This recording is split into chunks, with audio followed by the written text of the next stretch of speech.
It was a tough week in the BOYLE Sports Irish Greyhound Derby. We lost the defending champion Bocco's Diamond through injury. We needed someone to step up to the plate. Well, it wasn't just someone, it was a number of dogs. Tonight, Kevin Hennessy, as we look back on the third round of the BOYLE Sports Irish Greyhound Derby, I think it's safe to say it came alive. Of course, that was helped by the clash of Proper ARS and Cheap Sandwiches, but there were one or two youngsters that really did throw their hat into the ring. Let's get into it. Proper ARS, Cheap Sandwiches, what a contest. Oh, it was unbelievable. It really was. It was everything it was billed to be and everything we had hoped. And this Proper ARS, like, you'd watch a lot more UK racing than I would have. Obviously, I've seen him, how good he was in the juvenile this year at Toaster, and he won that race on merit. And I've seen races of him, of course, in the UK, but I think tonight was him at his very, very best. And he had to be. Cheap Sandwiches, I thought in real time he'd completely missed it. I watched it back. I don't think he did. I think, our own lady Barefoot on Song took a flyer and Proper ARS came away racing, but like Cheap Sandwiches, the power of him into that first bend was phenomenal. Like, I'm biased, obviously I have Barefoot on Song. I know how quick she is into the corner, and he half made her look slow that last 20 strides into the bend. So I don't think he lost anything in defeat. I've seen the comments that maybe Proper ARS hasn't ran the third bend particularly well. That's just Shelbourne. Like, the dogs, dog on the inside generally doesn't run as well as the dog on the outside. I think he ran the bends perfectly well. I wouldn't be thinking that for anything. In contrast to his opening round performance, we're forgetting about last week because conditions were so tricky and whatnot. Yeah, and he missed it completely. Yeah. In the opening round, we felt that he probably wasn't just letting himself down fully. I thought he let himself down fully this evening. 29. Two dogs went absolutely hammer and tongs. It was, as I said in commentary, it was a proper greyhound race. Oh, it was. Like, look, it was worth the entrance fee alone. And if you didn't get, roused up for that sort of race, like, you're in the wrong sport, because like it was just a real ding-dong battle. And like I said, I don't think Cheap Sandwiches lost anything in defeat. Like I said, he's had to come around Proper ARS, and after the last bend, Proper ARS rails again, Cheap Sandwiches drifts, and it was just a brilliant tussle. And like, I'll tell you one thing, if Proper ARS gets to the front in this derby, forget about it. You're not getting by him. Like, you're just not. Like, he's very strong. Yeah, very strong. But he's deceptively quick to the bend as well. I know from what I've seen him in the UK and that, like, he is obviously very strong, but like, he led up in the juvenile. He's trappy. Yeah. He's got early speed. He's good down the back, and he's got strong. it all. He just has it all. Yeah. He does, yeah. A proper greyhound is Proper ARS. Yeah. We'll get back to them. Let's kick off proceedings. The opening heat tonight, and this was a race where we were all going during the week. Well, Magical Keith is on the inside of two early speedsters. He's the most likely pace setter. Unanimous Leo, hold my hat. Bang! Off he went in front, 3:35, 17:14, 29:58. It looked fairly comfortable. Yes, one or two of them did seem to be closing around the bottom two bends. Ballyhooly Bruno was in a good pitch. Magical Sapphire arrived with a rush. Lenny's Madge was coming with a real rush. Although Magical Sapphire kept staying wide and she just ran into her. Lenny's Madge, it's safe to say, probably doesn't find as much off the last bend as you'd think. She gets bullied very easily. She gets intimidated very easily. I've seen her a couple, and myself and the father were talking about over there. There's a couple of times now if it gets a little bit hustly bustly, she's not the biggest, and I'd say she's probably not the bravest. And Magical Sapphire came off that last bend and just shoved her over away, and that was it. Like, so. But Unanimous Leo, we knew he had the early speed. This is a dog who, look at his record, 10 races, 3 wins, 4 seconds, 3 thirds, and now 11 races, 4 wins, 4 seconds, 3 thirds. Never been out of the first 3. Won the Champion Open and raced. A finalist in the Juvenile Derby, second in the Juvenile Derby, and now he's after winning his third round heat in the BOYLE Sports Derby. This is a proper competition greyhound. He knows how to make the frame. Even when he's not in front, he puts it in. Tonight, he got out front, and if he does a 3:35 next week, I'd say he could well be in the semi-finals. He's a young greyhound going places. Son of Glengar Bale, who's made a good start to his career as a stud dog, but a great start to proceedings for Pat Buckley and Kieran O'Sullivan. Yeah, I'm struggling with I have been struggling with him because he ran in the unraced in Kilkenny, which, for a young dog starting off the career, the Kilkenny 525 is as tough as as they come. If you stay at a 525 in Kilkenny, you'll stay 525 anywhere. And he won it, and then he came up to Shelbourne, and in that puppy derby, it looked like 525 around in a fast track at Shelbourne was all out. Do you know what I mean? He seemed to be all out, and even in the derby here in these competitions. Now I know he came behind Solo and Go, who himself wouldn't be blessed with stamina. He's looked short of it maybe in the last 20, 30 strides, but tonight was some step forward. Now the 3:35, 17:14 has always been there. Kilkenny, Shelbourne, he's always had that blister early. I just wasn't sure, was he a sprinter or a four-bender, but I kept going back to the fact that Pat started him in the unraced in Kilkenny. He wouldn't have started him there if he felt the dog couldn't get four bends and get strong enough, because that is a tough place to start for a young dog. And he went on and won it. I thought it was a huge step forward for this lad. I actually thought the 17-14 when it came up, I thought it could have been quicker. I thought it could have been a lot quicker. Yeah. So I'm just wondering, maybe the track got a little bit quicker. I don't know. There's been plenty of talk about the track. Again, you know my thoughts on it. I don't really pay much attention to the clocks. I thought he was burning rubber now down to the third bend. So like I think he's as good as what's left in the Derby to the third bend. This is a huge step forward for, like you said, a very young dog. And when you were talking about his record there, I was hoping you were going to list out the competitions to go through the Red Mills in Kilkenny, to go through the Puppy Derby, and now a Derby. You know, Bocco's Diamond in the first Derby had a similar enough campaign, maybe, you know, just swap out the Puppy Derby for the stake in Cork, and he was, you know, this is a real eye catcher for me. I didn't think he was as strong as he was tonight. Magical Sapphire run out with superlatives for her. Like I said, she was in front of our own. Tough as all boots is probably doing her an injustice, because she's more than that. Yeah, she has a touch of class about her. Yeah. But tonight she found herself off the pace, and she ran hard to qualify. She did a Madge passed her sort of below around the third bend. And off the last bend, you know, the two of them had the inside ones sort of drifted out. There was room for one, and she just shoved Madge over her way. She was taking it, and I'm delighted to see Tom O'Neill and Ballyhooly Bruno through. I know last week he cramped up sort of, or do you know what I mean? And you were referring to it earlier in the week, you know, there was a bit of a cloud around him, and he just keeps qualifying. He's just a brilliant dog. I know he's probably not at the peak of his powers as he was when he won the 600 earlier in the year, but you know what? He's in the quarter-final of a Derby, and he's just going to stay tight to the fence. He's not going to trouble them early, but every one of these early pacers will be looking over their shoulder to her bend to see where he is, because if there's any sort of scrimmaging, he just comes with a rush. He's as wily old fox. He's been around the corner. He's a brilliant servant, and I'm delighted to see him still in there.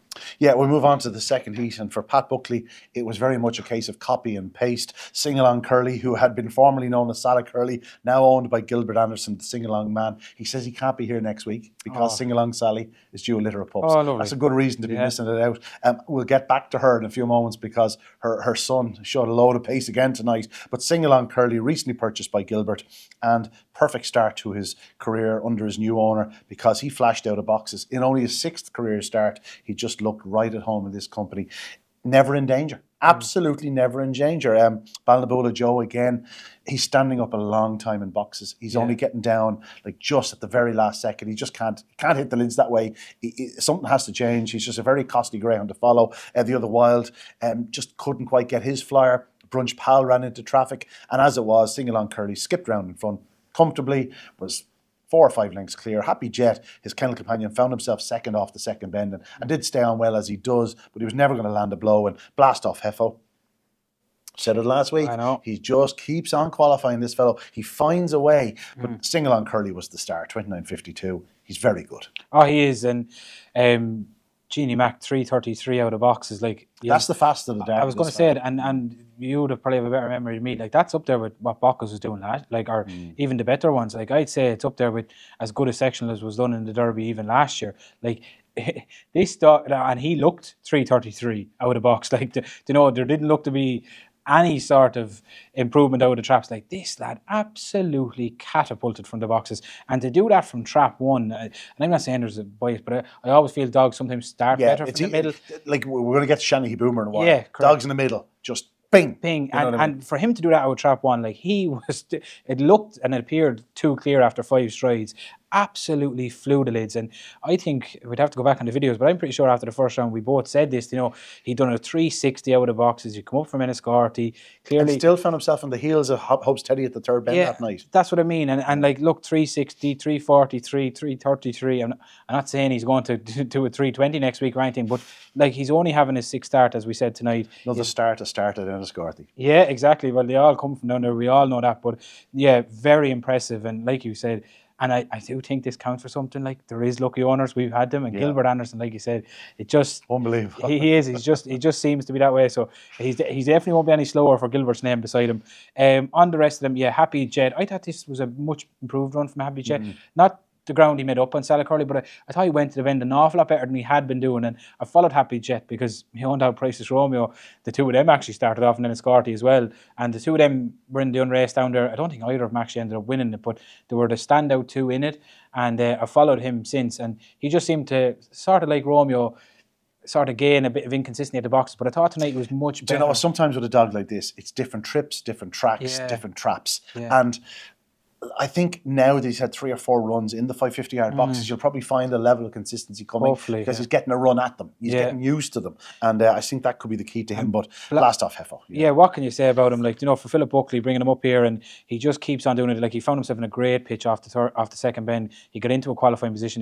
The writing was on the wall, sort of, for Ballinabulla Joe. And my heart was out to Ballinabulla Joe, not just because he missed the break. Like, you can have early paces to miss the break and just sort of go over it. He has done everything in his power to get back into a qualifying position tonight. Like, he's got trouble at the first, he got trouble off the second, even down around the third bend. Like, his blast off Heffo, he's trying to go around. Do you know what I mean? To get into a qualifying position. He fades over in the last 10 or 20 strides. Look, Pat to get a 1-2, I'm sure he's over the moon, but I'd say, you know, seeing Ballinabulla Joe going out, especially when we haven't seen him come over a box in this derby yet, but wherever he appears next, I think he's only gone up. I know this will sound silly because he keeps missing the break.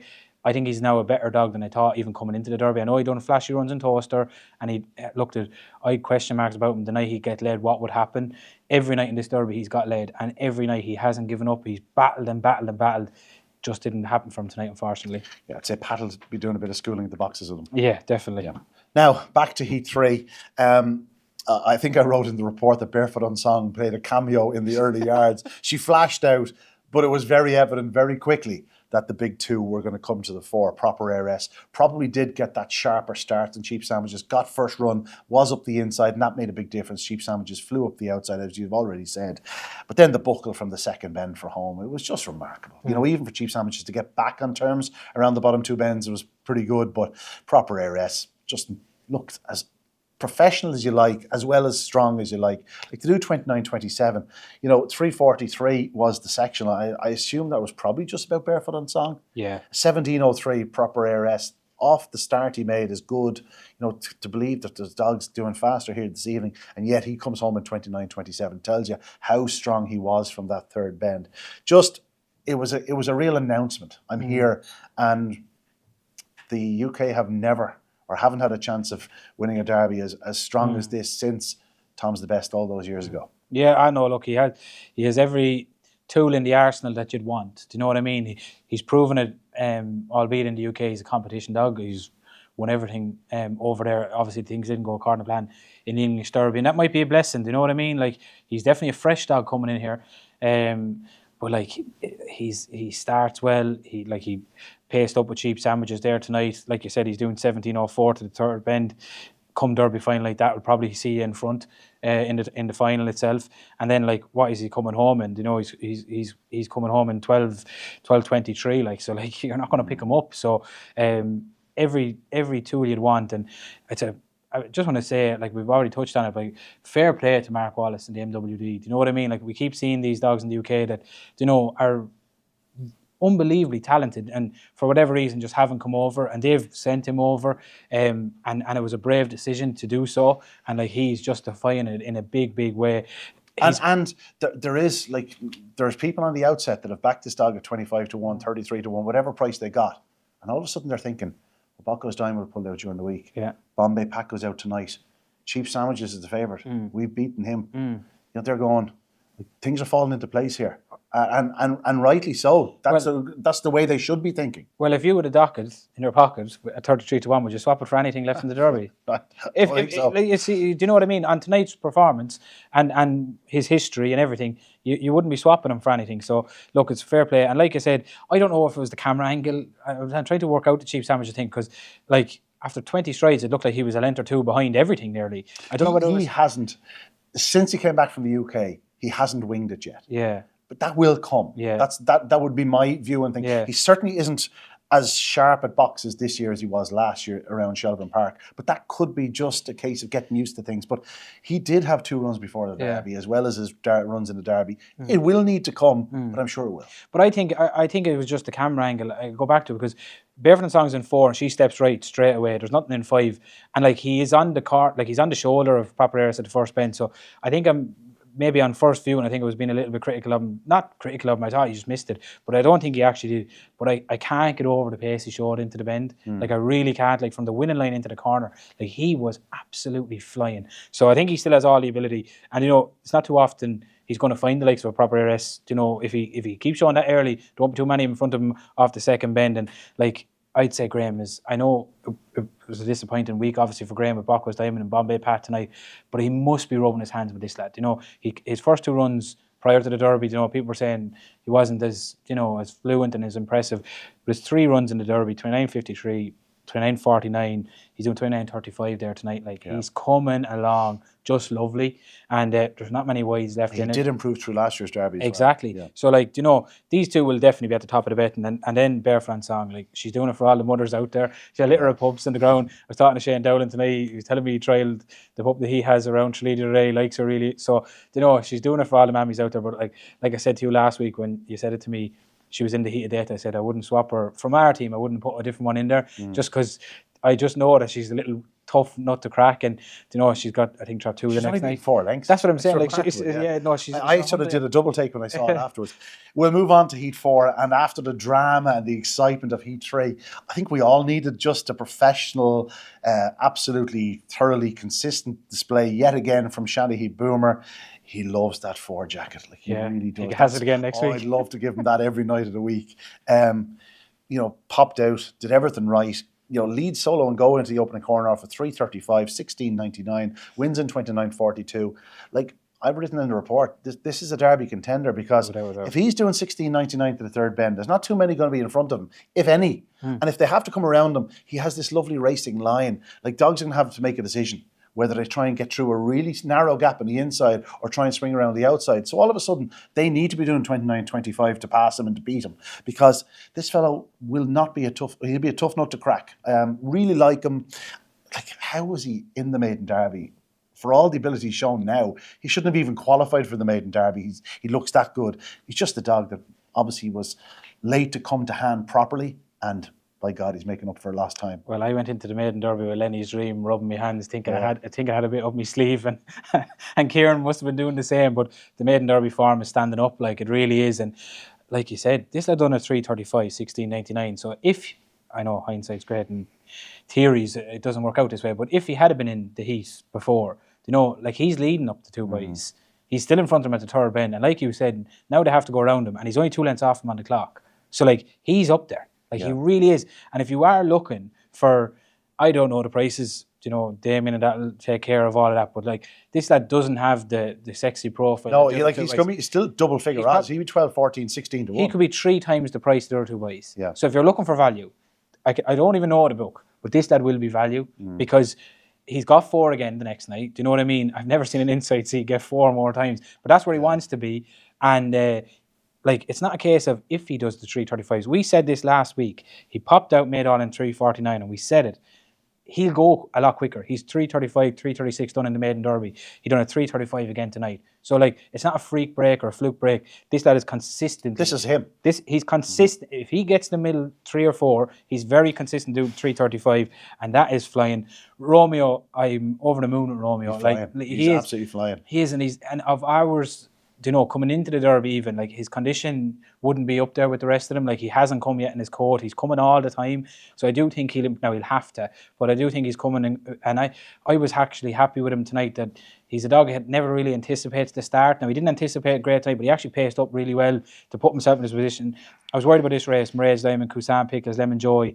If Romeo turned last, he wasn't going to qualify, so he had to get to the bend tonight. I thought he ran really, really well to put himself. Reminds me of another Price's dog that won in well, he'll have to brush up his trap boots to match Blake to the bend. But no, look, he's doing everything right. And look, Brian and Kathleen Murphy have been with us as long as I can remember, and brilliant owners for the yard, and they're getting some thrill now of Romeo and Ansong. And then Kusan Pickles, like she's just dynamite, didn't she? Like, you know what I mean? She just does exactly what it says in the tin. She's not going to take any sectionals away or burst any clocks going to the bend, but she'll stay out wide, out of trouble, time her run off the last bend, and she's going to be quite hard to keep out of the first three.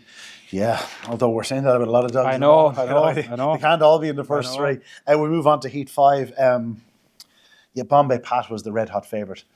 Had said it, you know, you don't want to be doing it. I told you so, but this was the real test. In against trappy greyhounds, dogs that can hit the lids. And Bombay Pat picked the wrong night to miss the start.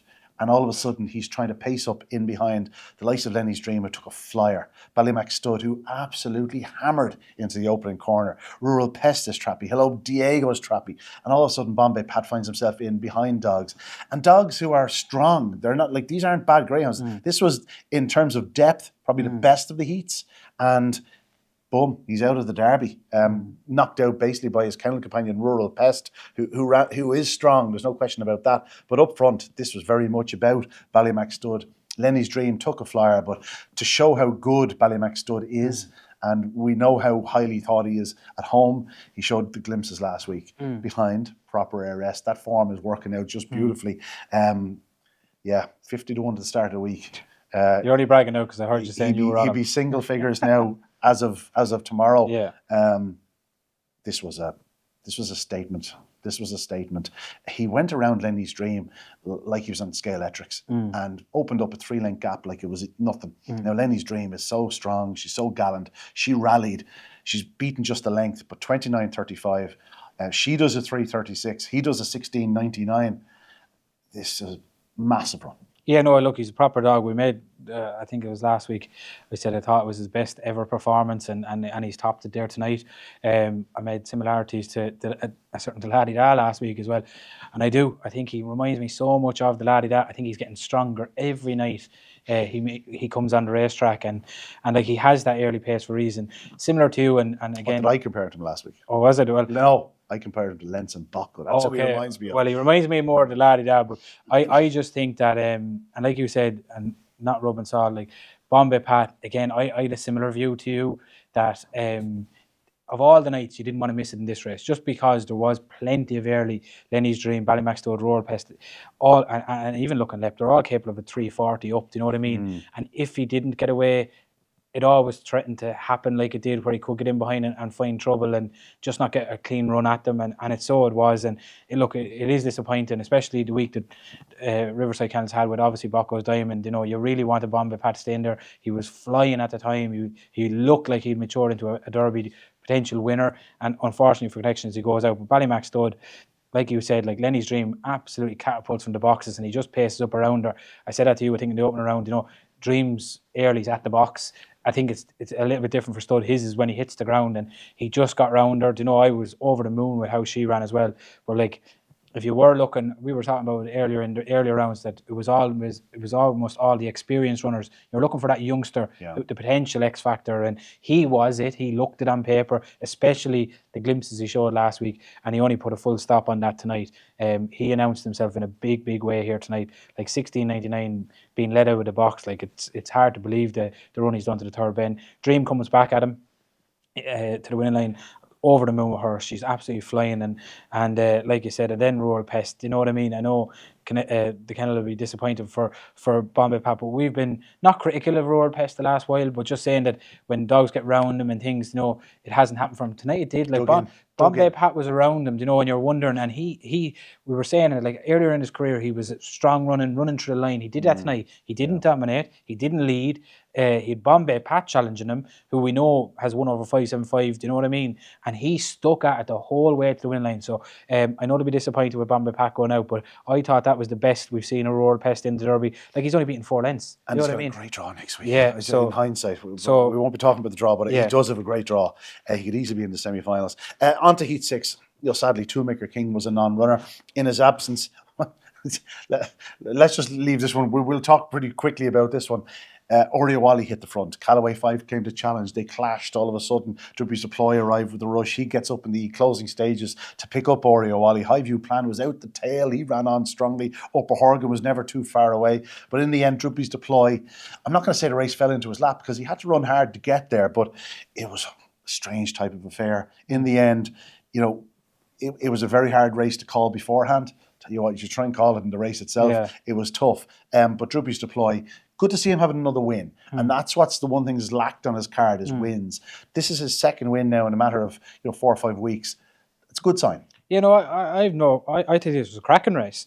I thought this was like, like every race you're not going to have a flash out, bomb out lead. Do you know what I mean? And this was like, Oreo Ollie flashes out, paces up, and Callaway 5 shows lovely early, and it sorted those two, and then a gap back to the other three, and down into the third bend. Like Oreo Ollie, we've said it about him before, and you mentioned it, I think, in your commentary. Like he's real plucky. The writing looks on the wall. Callaway 5 shows all sorts of pace down into the third bend. Possibly, it might have been different had he challenged on the inside, but Oreo Ollie holds the inside pitch.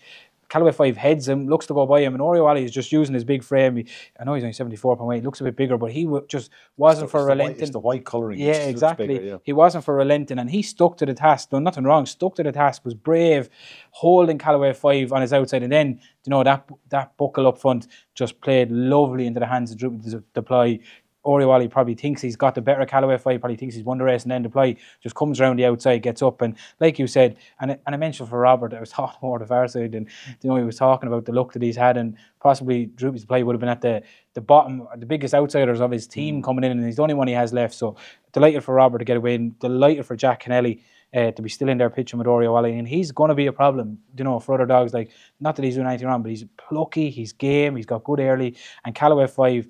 I mentioned him, I think, last week that I thought this dog was starting to come right for on. I'm seeing he's the one I'd actually take from the race. I thought of the 3 qualifiers, Callaway 5 probably showed the most ability, and had he not come together with Oreo Ollie, I could have easily seen him do a 29, 50, 60 run. So good race. Yeah, good race. A competitive race. Yeah. We move on to Heat 7, and Carl Ramsbottom. He just gets a lovely tune out of us. I saw Mia Ramsbottom at a video that Barry Call took. She was delighted with Check for Cash. Set your watch by him. Yeah. One of the most consistent and just likeable greyhounds in training. Came in for strong support from the draw. And it doesn't surprise me. No. He flashed out, did everything right. The Laddie-Da was favoured. He actually runs a hell of a race in defeat because you could sort of see the traffic where it was going to happen to him. Before it happened to him. But then again, off that second bend, when he doesn't have that gap, he checks off. All of a sudden he finds himself back and forth, and I'm going, could be out of Derby, especially when Ballymactebet races by him, and you're going, he's in trouble here. But again, he's shown patience and maturity, and he waits and waits and waits, and then when the gap comes off the last bend, he charges up the home straight to grab second. But Check for Cash was gone. He wins by 2 lengths in 29.58, and you could see him doing it again next week. Oh yeah, look, Trap 1, Check for Cash, and Carol, like, they're just deadly. They're a match made in heaven, and Carol gets this dog on the big nights every time to perform. Like, he really, and not just this dog. Do you know, when you think of the winter festivals and the derbies, and do you know what I mean? Carl always seems to have one singing at the right time. He's very good at timing them into the big night on the big competitions, and this that absolutely rockets from Trap 1. Even the 1720, I thought he was good for quicker into the third bend, and he's just so consistent. 29.58, like, it's a brilliant run. He's done 29.75, 29.64, 29.58. He's just improving every night. I think if Carl could, he'd paint the red jacket onto him. I would anyway, because he's just so good from in there. The Laddie-Da, I've said it on this already. I think he was probably a faster dog when he won the Derby. I genuinely believe he's a better dog now. I don't know what price he is. I don't know the each way places, but I'd be all over this at each way. I don't know how you're going to keep. If he was going to go out, tonight was the night when Tibet goes by him. I'm thinking, oh no. And down around the bottom bends, it's almost like he saw what was coming. He seemed to take, like he had a jockey on his back. He took a pull and knew that they were going to drift off and swings. He doesn't even get up for third. He gets up for second. Do you know what I mean? It's absolutely ridiculous. Tarzan Masside, like, he runs a remarkable race unreal. As well. But Ballymactebet made the mistake of trying to go around him. Exactly. You aren't going around Tarzan Masside when he has his beloved stripes on his back. Exactly, and you knew he was going to drift off, and they all drifted off, and up the inside comes the Laddie-Da. He's just incredible. He's beaten 2 lengths in 29.58. He's doing 29.70 odd. Like, he's good for a half a second quicker.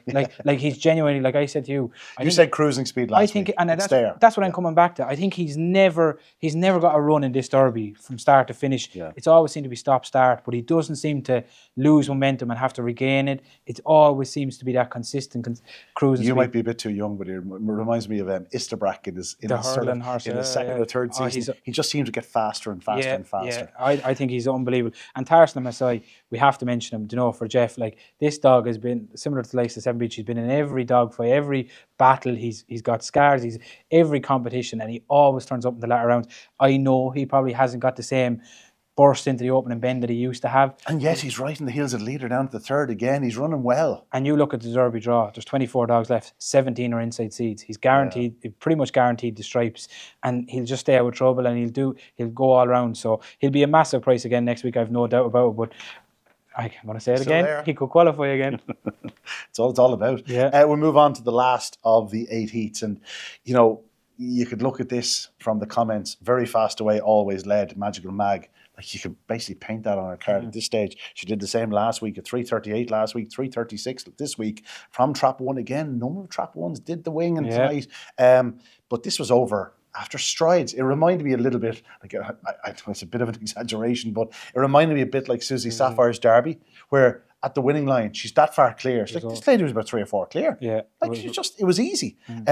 Phoenix Memphis, a dog who has early speed, went around second.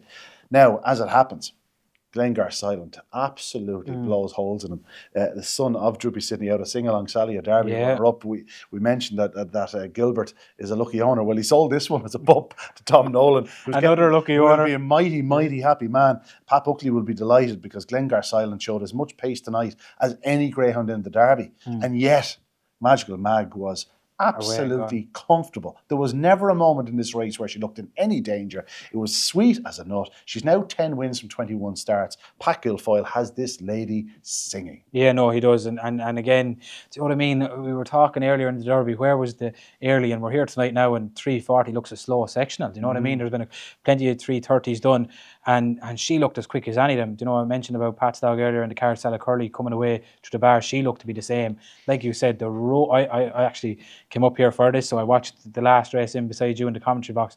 The roar, you probably didn't hear it, you had headphones on, but the roar that goes up halfway to the winning line, the lads, whoever were on her, thought they were right, the race was over at that point. And like you said, Glengar Silent absolutely sprouts wings down the back straight. He sets off behind her. Like, I know they're into the quarterfinal and they're going to be dreaming of success in this, but anything this lad does, I think, in this Derby is a bonus. I think he could be a monster next year. Really like him. And Phoenix Memphis for Ian Riley, do you know what I mean? For an early pacer who gets led up quite easily into the third bend, or queuing up in behind him, he dug challenging, and he stuck to it. He took the right line everywhere. I do just want to mention Seven Beach. Obviously, the cloud around him. I was talking to Jennifer earlier. He was injury free. She was delighted with him. He was fully healthy. She's just got no work into him for the last 2 weeks, and you could tell that a little bit last week. And then tonight, he completely missed it. She was hoping he could take a flyer from the boxes and maybe hang on to qualify. The minute he missed it, his goose was cooked. But like you were talking there when they were in the traps about all he's won this year, and you can already pencil him in for one of the Dog of the Year nominations. He's been just a remarkable greyhound this year, and it's sad to see him go out, but I'm sure Jennifer will dust him down and come back for another crack, maybe the Winter Festival. But look, Magical Mag and Glengar Silent, really impressive runners tonight. And you mentioned at the top of the show here, there's plenty of dogs that put their markers down tonight. Magical Mag, my own Lenny's Dream. The ladies are still in there swinging too. Barefoot on Song as well. Barefoot on Song, yeah. You did one for the mommies, as you say. That's it. 8 heats, 8 third round heats. We're down to the last 24. Notable tonight that the youngsters did step up to the plate. 3 or 4 proper puppies ran very, very well. 3 of them winning. The 2 youngest dogs in the Derby are Glengar Silent and Ballymac Stud, both of which have to be seen as serious Derby contenders. And yet, the head of affairs, there's Cheap Sandwiches and proper ARS dogs that have been there. I think they're the same age. They're both September 22s. Like they're both fast greyhounds, and I suppose they do deserve to be at the head of the market. But there's a fair bit of life left in this Derby yet. There is, and it's funny you brought that point up, because I was only thinking that about our own team. There this evening, that it was the likes of Lenny's Dream, unfortunately the colours of green coming into it as well. And I do think you're right. I think you're hitting the nail on the head. I think the youngsters are now just finding their feet. They're finding it, and they're getting a bit confident.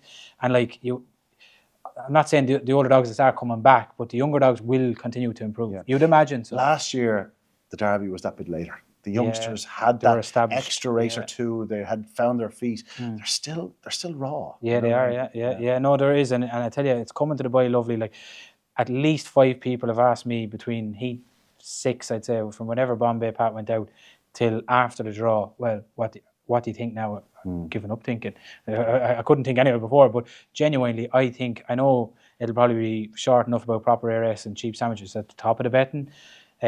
But like, I think this is as open a derby in the last number of years that we've been doing this, that I think at this stage, like we obviously had Bocco's Diamond, Susie Sapphire and Pistana and New and Taylor, there was always that one at the top that you were like, well, if that does everything right, it's over.